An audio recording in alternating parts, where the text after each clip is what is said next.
শীতকালে ন্যাভেলে কিন্তু oil massage করলে তার কী কী উপকারিতা সেটা আমি তোমাদের সাথে এর আগে শেয়ার করেছি। আজকে আমি তোমাদের সাথে শেয়ার করব শীতকালে অনেকে কিন্তু তেলটা একেবারেই ইউজ করতে পারে না। তেল ইউজ করলে কি হয়, অনেকে চিটচিটে লাগে বা অনেকের অ্যালার্জির টেন্ডেন্সিও থাকে। তো সেক্ষেত্রে তারা ন্যাভেলে কী ইউজ করলে সমস্ত শরীর একদম ময়েশ্চার থাকবে এবং কোনো রকম ড্রাই বা কোনো রকম ইচিনেসের সমস্যা হবে না।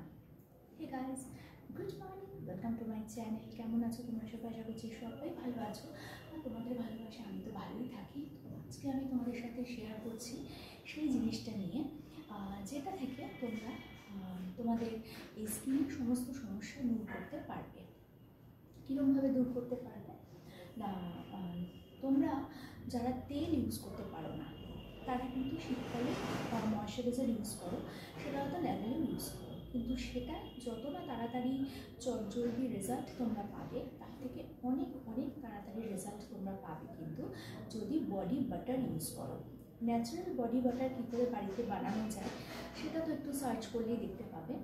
এছাড়া আমি বলবো না দুধের স্বর বা দুধ এগুলো ইউজ করতে, এগুলোতে অনেকেরই অ্যালার্জি থাকে। যেরকম বললাম আর কি, অ্যালার্জির টেন্ডেন্সি থাকার জন্য যারা তেল বা দুধের স্বর এগুলো ইউজ করতে পারে না, মানে ঘরোয়া কোনো উপকরণ তারা ইউজ করতে পারে না, বা ময়শ্চারাইজার ইউজ করছে কিন্তু কি হচ্ছে, ময়শ্চারাইজারের ততটা ড্রাইনেস যাচ্ছে না। হয়তো ব্র্যান্ডেড ময়শ্চারাইজার ইউজ করছে, তারপরেও ড্রাইনেস যেতে প্রচুর সময় লাগছে। তো সেক্ষেত্রে তারা কি করবে, তারা কিন্তু যে কোনো কোম্পানির এরকম একটা বডি বাটার তোমরা নিয়ে নিতে পারো। দেখো আমি কোন কোম্পানির নিয়েছি তোমাদের সাথে শেয়ার করে দিলাম, এই যে ওকে দেখতে পাচ্ছ এই কোম্পানির বডি বাটার, এটা ভীষণ ভালো। হ্যাঁ, এই বডি বাটার নিয়ে তোমরা কি করবে, বডি বাটার ইউজুয়ালি একটু থিক টাইপের হয়, এমনিতে একটু থিক হয় বডি বাটার।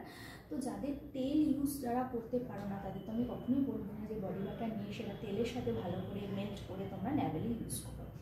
তোমরা কি করবে, এরকম একটু বডি বাটার নেবে, একদম পিঞ্চ একটুখানি, একটুখানি বডি বাটার নেবে, নিয়ে কি করবে সেটাকে তোমরা ভালো করে হাতে নেবে।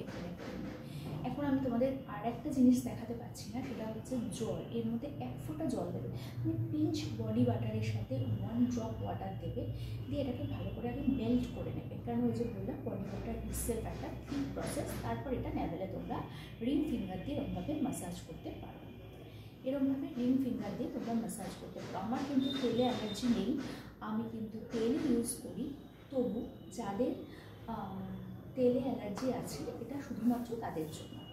ওকে, এটা কিন্তু তোমরা ইউজ করতে পারো, তবে হ্যাঁ এটা কিন্তু স্নানের সময় ইউজ করা যাবে না, স্নানের পরে ইউজ করবে।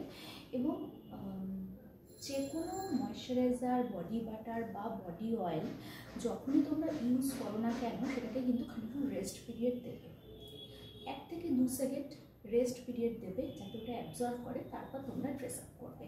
তা না হলে ড্রেস আপ করলে কী হবে, এখানটা সোপ করবে না, যা সোপ করার ড্রেসে সোপ করে নেবে। তবে আবারও বলি, তেলের কিন্তু আলাদা উপকারিতা। তেলের কাজ করে, ময়শ্চারাইজারের কাজ করে। ওকে, তেলের সাথে অনেকে বলে আমি তো তেল দিয়েছি, আমি ময়শ্চারাইজার কেন মানবো? তেলের কাজই করে। আবারও আরেকটা কথা বলি, সবথেকে ভালো তেল হচ্ছে নারকেল তেল। যদি অর্গ্যানিক কোকোনাট অয়েল পাও বা এক্সট্রা ভার্জিন কোকোনাট অয়েল যেটা বলে, সেটা ইউজ করতে যারা পারবে তাদের সবথেকে ভালো। আর যাদের অ্যালার্জিক টেন্ডেন্সি আছে তারাও কিন্তু একবার ট্রাই করো যে এক্সট্রা ভার্জিন কোকোনাট অয়েল যেটা হয় সেটা একবার ইউজ করে দেখতে। সেটা যদি তোমরা ইউজ করতে পারো, একবার যদি স্যুট করে যায় তাহলে কিন্তু আর কোনো প্রবলেম হবে না। ওই তেল কিন্তু সমস্ত জায়গায় ইউজ করা যায়, মুখেও ইউজ করা যায়, যদিও আমি আগের দিনও বলেছি যে আমি নর্মাল নারকেল তেল ইউজ করি। তো যাই হোক, যাদের অ্যালার্জির টেন্ডেন্সি তারা একবার ওটা ইউজ করে দেখতে পারো। আর তা না হলে এই বডি বাটার ঠিক আমি যেরকমভাবে বললাম এরকমভাবে যদি তোমরা ন্যাভেলে ইউজ করতে পারো তাহলে কিন্তু পুরো শরীর তোমাদের ময়েশ্চার থাকে। শীতকালে কী হয় দেখবে, একটু বেশি ঠান্ডায় বেরোলে অনেকের চুল যেমন রুক্ষ হয়ে যায়, ঠিক সেরকমভাবে স্কিনটা রুক্ষ হয়। বাকি শরীর ঢাকা থাকে, অতটা চোখে পড়ে না, কিন্তু মুখটা সবার আগে চোখে পড়ে, স্পেশালি ঠোঁটের চারপাশ, চোখের চারপাশ যেখানে আমাদের অয়েল গ্ল্যান্ড নেই, সেই সব জায়গা কিন্তু বেশি তাড়াতাড়ি ড্রাই হয়ে যায়। সো যদি এরকম বডি বাটার ইউজ করো তোমরা, তাদের আমি আবারও আরেকবার বলছি, এক্সট্রা ভার্জিন কোকোনাট অয়েল একটু কস্টলি, একবার কিনে তোমরা ইউজ করে দেখো, যদি ওটা স্যুট করে যায়, ওটার মতো ভালো কিছু আর হয় না। আর ওটাও যাদের স্যুট করবে না তারা অবশ্যই এটা ইউজ করো।